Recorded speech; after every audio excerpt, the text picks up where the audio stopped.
Hi, my name is Victoria Barragan. I'm a class of 2021 Seal of Multiliteracy recipient and former president.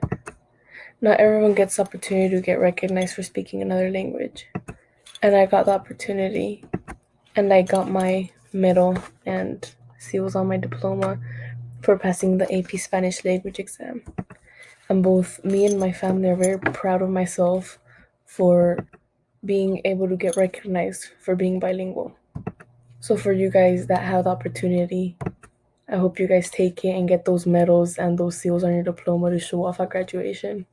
It's something to be really proud of, whether you think it is or it's not. You're honoring a skill a lot of people don't have, so it is worth it. It really is.